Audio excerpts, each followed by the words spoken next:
All right, all right. Alyssa, thanks for joining me and I guess for this kind of holiday special a little bit here. How are you? I like it. Thank you so much for having me, Darian.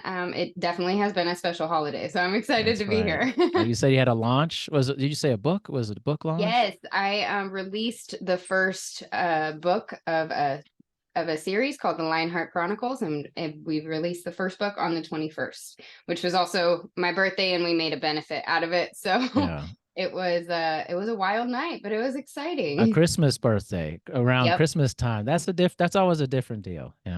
It is, and you always get a reaction from people, but I love it. I love That's December. My cool. parents never combined the holiday to Oh, torture good. me. Yep, I know. So I've had a few boyfriends try to do that, but they didn't Mm. last. They didn't, you know what, guys? It didn't work out. That's a big No, mistake. number one rule of a Christmas baby, you don't combine them.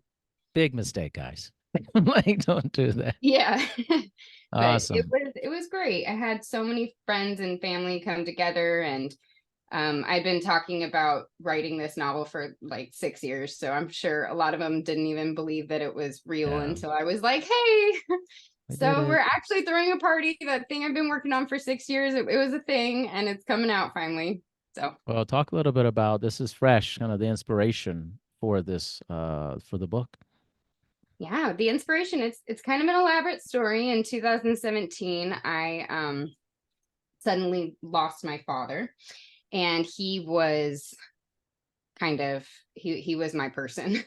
He Yeah. was my person, I was his person, and that was my first brush with death, and I was fortunate that I made it to 21 years old having never had to experience losing anybody, but I also had no idea how to do it.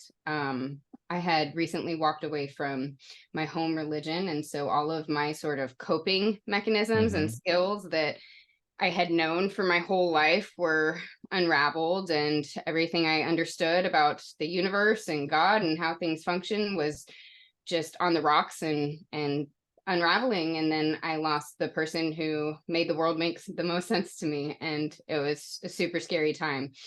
So I was spiraling in grief for a while until my oldest sister sent me Dan Millman. Are you familiar with him and Hmm. his work? He's amazing. So she sent me his book, The Way of the Peaceful Warrior, and I rolled my eyes at her trying to fix my life with her book recommendations, like people do. Right. And I read it in like 3 days and had the rest ordered and on my doorstep, and bought a plane ticket to his next retreat in Costa Rica a few months out. And I had no idea why. But I just knew it was my right next step. Like I had watched sort of out of body watched myself go through all of the different stages of grief, and just had no, like, there was no final step, there was no acceptance, right? And I was like, I just can't fathom a world without this person. He had been sick for the few years before, and I'd been scared of losing him, but I'd never actually envisioned what that would look like. Yeah. And so I bought this plane ticket, went to Costa Rica, and I had a week full of crazy, wild, synchronistic experiences that in each of their own ways just provided so much different type of connection to for my body and my spirit and my heart, and it woke me up in so many ways. And when I got back, I told my sister, I said I could write a whole book on that week in Costa Rica. And she's the wrong person to say that to. She's a Yeah. book coach. She Hmm. helps people write their books. And so I ended up doing just that, wrote the manuscript raw a few times, and then got this really beautiful inspiration for a series that follows the main character, Scarlett Leonelli, through experiencing life's tragedies one at a time, and sort of finding her solace in traveling to learn different laws of the universe in different beautiful cultures and places around the world, where she learns how to alchemize those tragedies into something greater. So the first book is all about grief. It's based in Costa Rica, and it's completely fictionalized with a whole lot of magic, and set apart from me and my own story. But that's Yeah. where the inspiration came from. What was so special about your dad? Why was he that person for you? Oh my gosh, everything was special about him. He made the world so magical. I think his laugh was was like, I had friends who could hear my dad's laugh down the block. I He love was that. so loud. He had this giant, big Yeah. Portuguese mouth. And I just remember my mom always standing next to him like this, like, scary, Mhm. scary, because he was always so loud, but there was no quiet for him. He was either not talking or he was the life of the party. Right. And it wasn't in this big haughty everything's about me way. He was, I have a good story for you. Yes. This will really explain how he is. So he passes. My two older siblings fly in. My other sibling drives over, and all four of us kids are together with my mom. And we go to the morgue, and we're going through the whole process of choosing all the things. And the woman at the morgue says, "Okay, what do we put on his death certificate for occupation?" And we all like look at each other. We spent at least an hour and a half sitting around trying to figure out what the heck to put for my dad's occupation. One, because he was like a master of all trades. Mhm. He just hopped around. He had his real estate license. He worked in construction. He shot pool professionally for a while. He taught golf. He grew up on the dairy and was a businessman. And he just tried so many things and did so many things in his later life. He went to school to become a blackjack dealer, and I love that. because he was interested in it. And then he did Yeah. it for like 2 years and learned the game. Wow. And so we're all sitting there like, well, if we put a dairyman, he's gonna like, we're Yeah. like crawl out of his grave and hurt us. But we can't put golf teacher because he loved golf, but he was so Yeah. much more than that. And so we actually ended up putting human performance coach, as above all else, what my dad did was just immediately meet someone, see the potential in them, get to know them, and just try to pull it out of them. And he did the same thing with all of us. It wasn't just golf, it wasn't just one sport. He saw that I had a gift and inclination for writing when I was young, and he just dove right in with me. He coached me on speaking, he got me into Yeah. debate, he got me into everything writing that I needed. And he was so good at seeing the magic in other people and bringing it out of them, and helping them to maximize that potential. And he had his own system for doing that. And so that was, after an hour and a half of all arguing through our tears, that was what we settled on. That's amazing. We won't get hit by any golf clubs if we choose it. What a neat human. Sounds like. Yeah, I he mean, was exceptional. I mean, isn't that amazing for a child to say that about their parent, which is not always common with Yeah, people. If you spend enough time with a lot of people, meet a lot of people, this is not always a common thread among families. it's not. And I'm very, fortunate, even though we lost him young. He was 63 years old and I was 21. And people say that, you talk to them like, oh, that's so young. But, a lot of people don't get 21 years with another human That's like that, true. let alone a strong father figure. So nothing but gratitude for that. What was what is or what has been what's the grief been like since you've lost him? Well, like I said, for about 3 to 5 months after losing him, I just had no idea what the world was. I had no idea why everything was continuing to move around me. There's this one line in the book. I wept as time stopped, and I wept as time refused to cease. And I feel like that's exactly what happens when we lose someone, and our whole world just came to a stop. And yet we're looking on the outside, watching everything continue to move around us, and it makes no sense to us how the world can keep on going without that person in it. So that's how it felt for a good 5 months to a year. And I think what was really pivotal in my grief journey, especially after Costa Rica, was learning that there's still magic alive in the world, even after the people who keep the magic alive for us pass on. It's still Yeah. out there, and it's a matter of figuring out how to continue finding it and continue creating it for ourselves. So magic, meaning, purpose, all kind of in the same pot there, but that was really pivotal to keeping my eyes awake continuously and my spirits up. And so, I don't think that there is ever an arrival point. There's never an I've healed. I grieved him, but I'm better now. And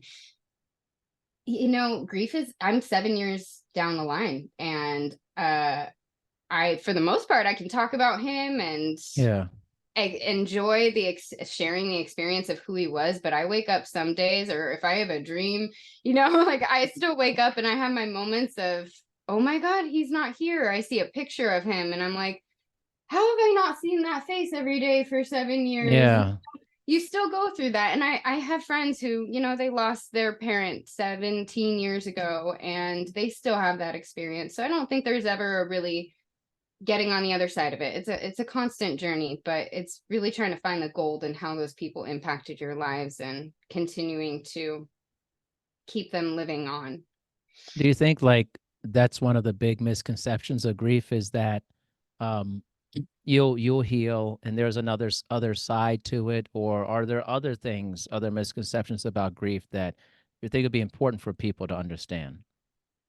Yeah, I think that's a misconception in our culture, period. And I think that specifically in our self-development culture and with everything that's advertised to us, there is a constant, if you do this, then you'll get here. And there's like this separation from Yeah. where we're at and where we're supposed to be or should be or could be. And it really disrespects our process and our Yeah. journeys. And it makes us feel like we're always striving because, trust me, I've set goals personally and professionally and I've reached them. And I'm like, wait, this isn't the other side of anything. This Yeah. is just a point in the process and a point in the journey. And one of Dan Millman's favorite quotes or famous quotes was about comparison disrespecting our process.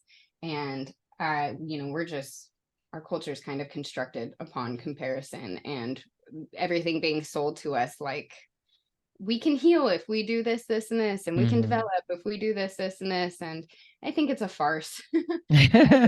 I just think it's a farce. We need to find the things that feed us and heal us and sink into them on a regular basis. It's Yeah. expecting to come out on the other side of anything is, I think it inhibits enjoying the magic that we find in the here and the now, for sure. I was talking to I think I was talking to my wife about this the other day. It's kind of like everything is marketing. It's like it's marketing to you to do something, to feel a certain way, like everything. And even Mhm. grief, it's like what you've been marketed to or socialized into about your thoughts about grief. And if you just do these things, you're good. You're going to be alive.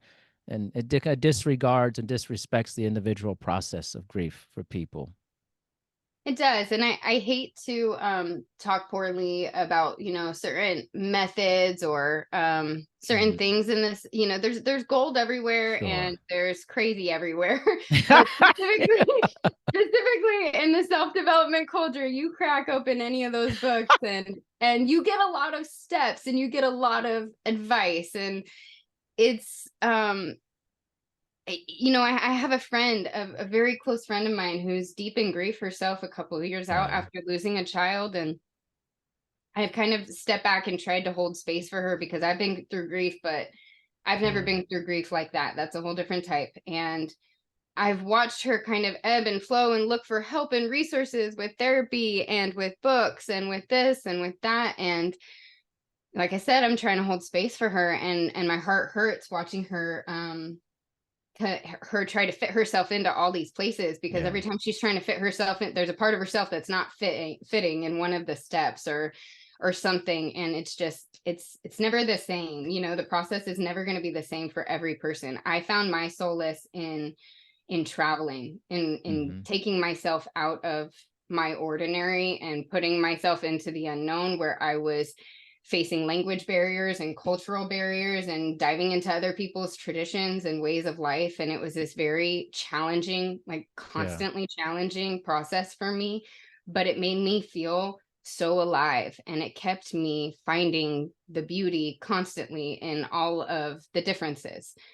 And so, when I was back in school, I studied sociocultural Mm-hmm. anthropology. That's what I got my degree in. And so I already kind of had an inclination to those things, but it was something that really just kind of curved my grieving process and helped me to look for meaning again in ways that I didn't know that my dad filled me up, and Yeah.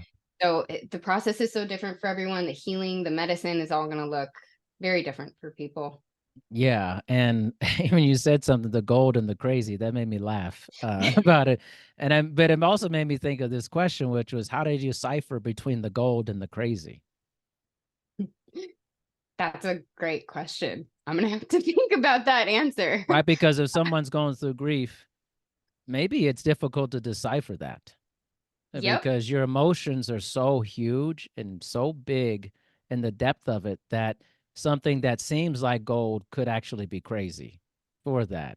So I think for people who are suffering, how do you make that distinction? Because, there's a lot of people marketing self-development and doing these things, and they're preying upon people who are desperate in many ways. So, I mean, I think it'd be interesting to know the difference. I mean, Yeah, I agree. You reminded me of a story, right? Because I, that week in Costa Rica was, I had come from a Christian home, and I mhm, kind of threw myself into this circle of woo, we'll okay. call it.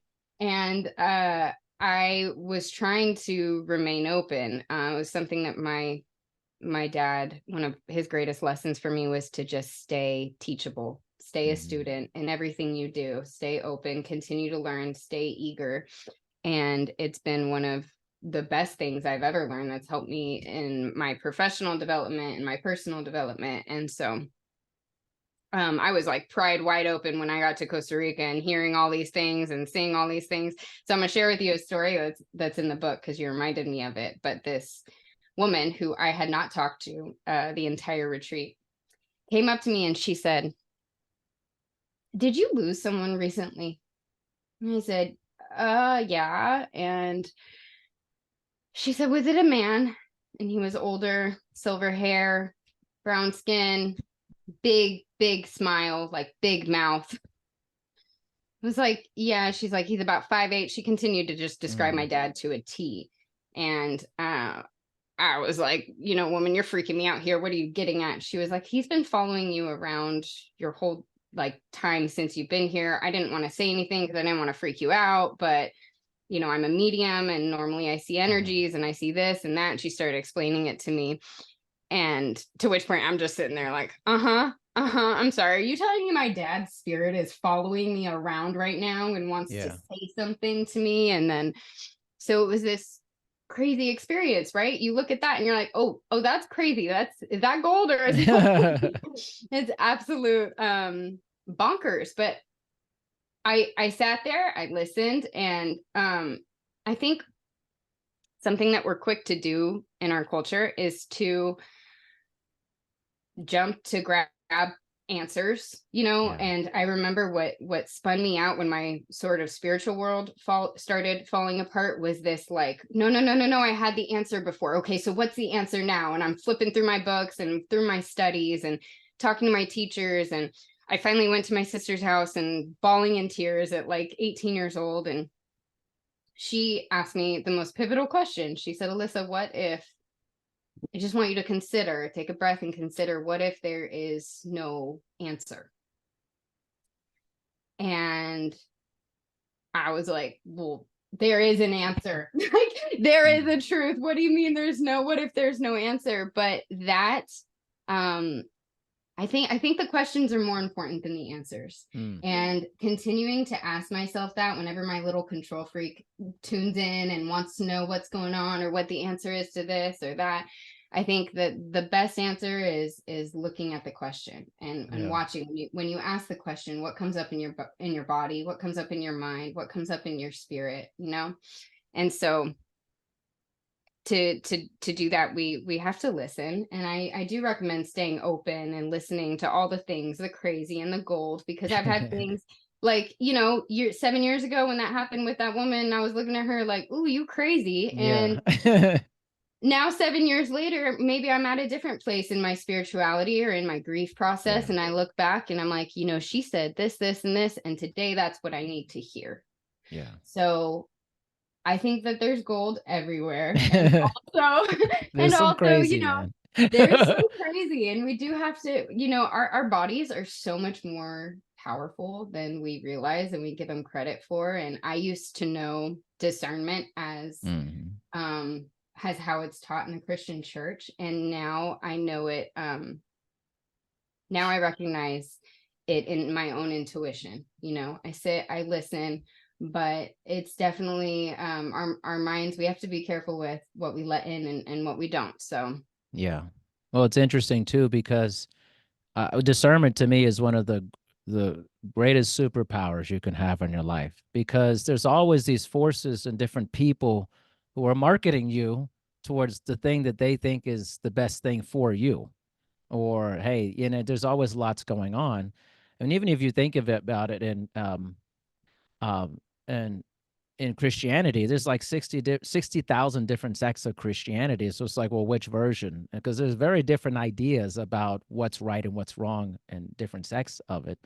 And then you have very interesting ideas of what's right and what's wrong and different ideas about spirituality and things of that nature.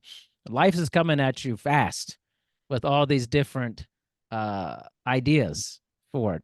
And I think for people, the difficult thing about people, especially when you're in grief, is that's a very easy time for people to come to you and to persuade you towards something. And that I think there's a sinister nature to that when people knowingly do that during your grief to pull you towards something. yeah, So I think that discernment is really critical. And it's hard, especially when you're young. You're not always very discerning when you're really young. You just kind of like leap at everything.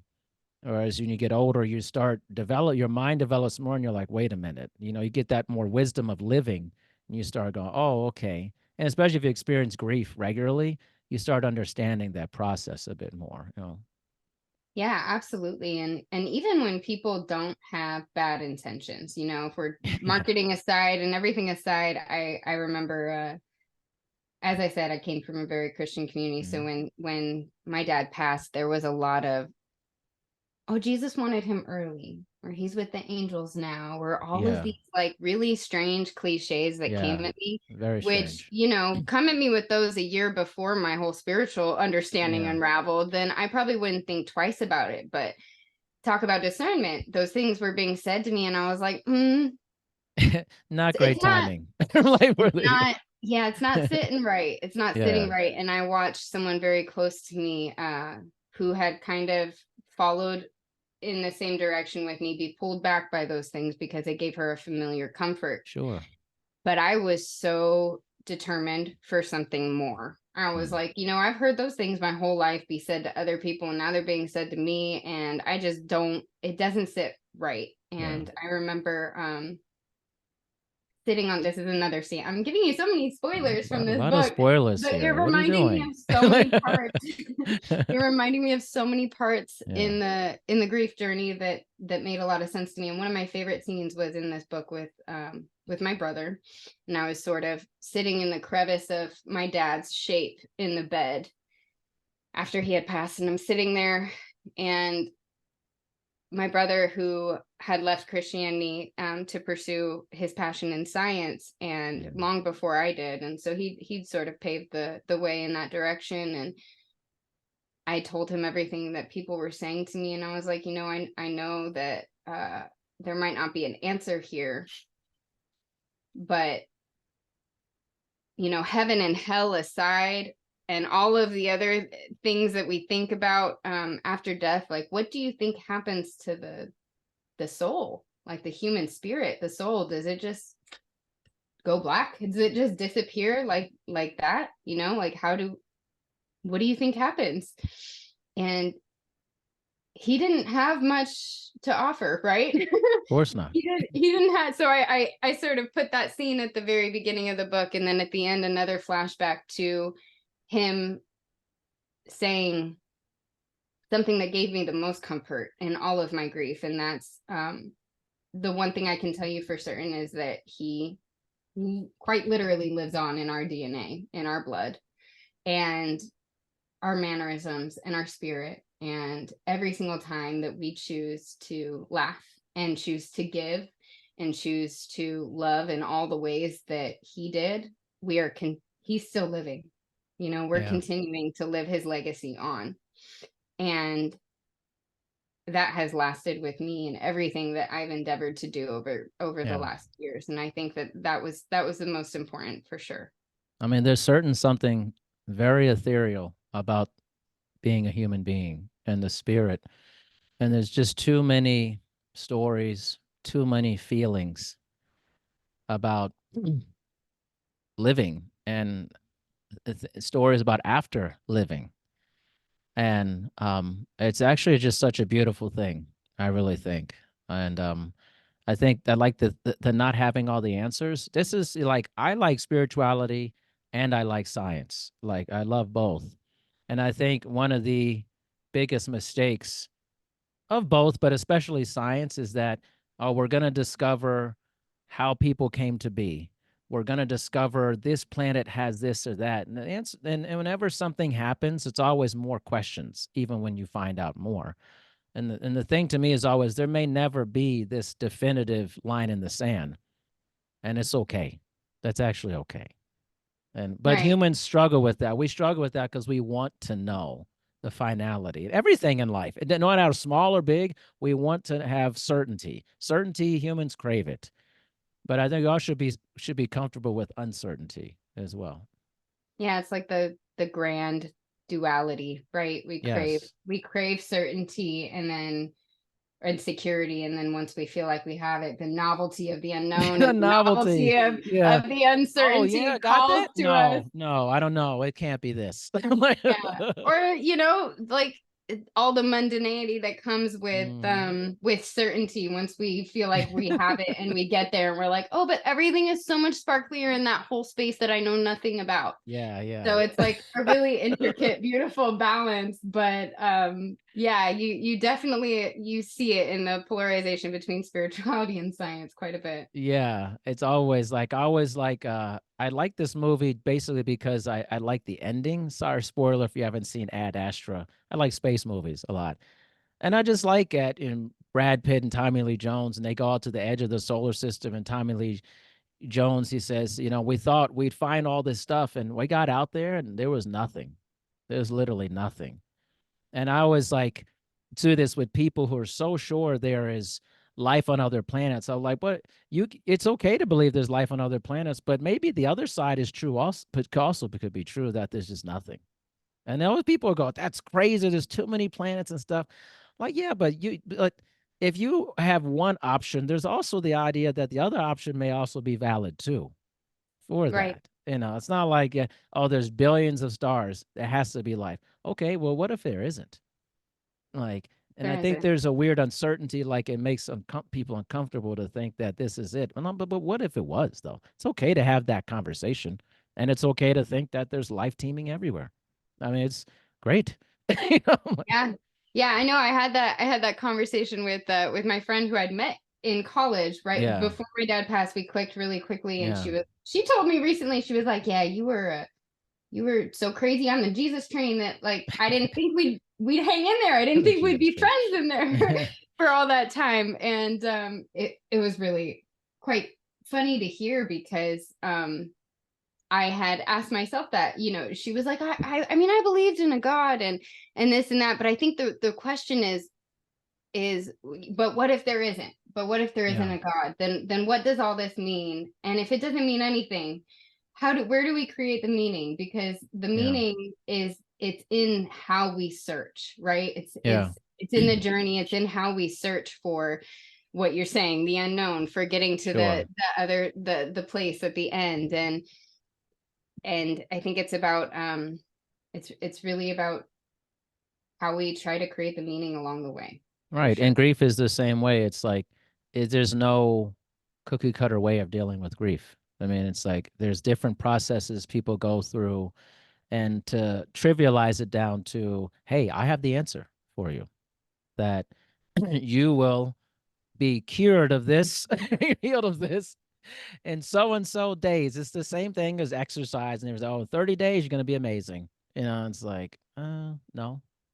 Yeah. Like, Yep, and it's really it's conversations like this that will help people to realize that they're all marketing, it's all I'm myths. telling you, there's a lot of It's really marketing. about debunking all of the Yeah. things that have been sold to us about personal development or about healing through grief. Yeah.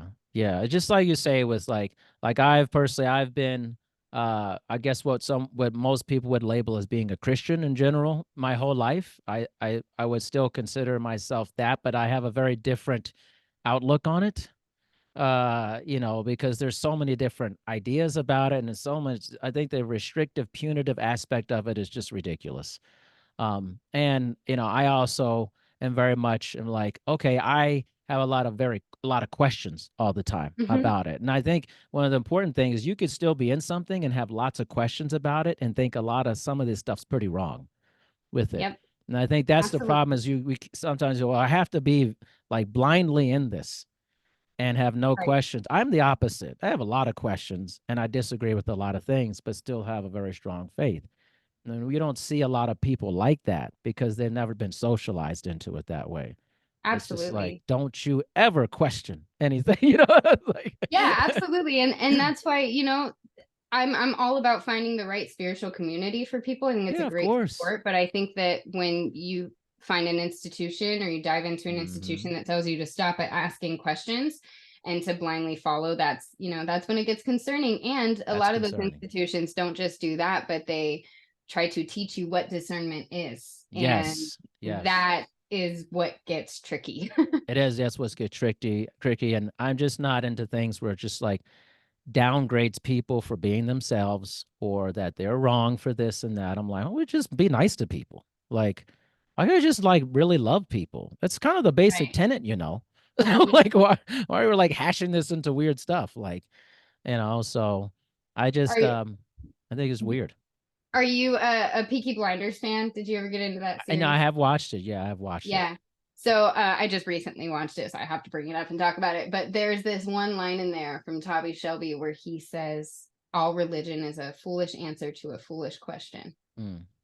And obviously, there's a whole lot to that statement, Yeah, but sure. it's the answer and the question part, right? And I think it brought me back to what questions are we asking? Yeah, Because what questions are we asking that current religious institutions are answering for us? And what questions are we asking that they can't? yeah, And are we answering the right questions to try to find the yeah. right sort of next steps for ourselves? I love it. I love it. So awesome. Well, I before we get out of here, I want you to promote your book. Let's market something very awesome for the people that is very genuine. Please let everyone know. Thanks so much. Yeah, the book is called The Alchemy of the Beast. It is the first of the Lionheart Chronicles series. Pretty cover. Yeah. Thank you so much. I designed it. I appreciate it. Awesome. Put a lot of heart into that. Yeah, I can see it. But it's on Amazon for sale, Barnes and Nobles, Goodreads, Apple Books, all the things. Released December 21st. And I'm excited for the next few ones. If you're interested in learning more, you can read more at lionheartcreations.org/chronicles or find me on social media, Alyssa Noel Coelho.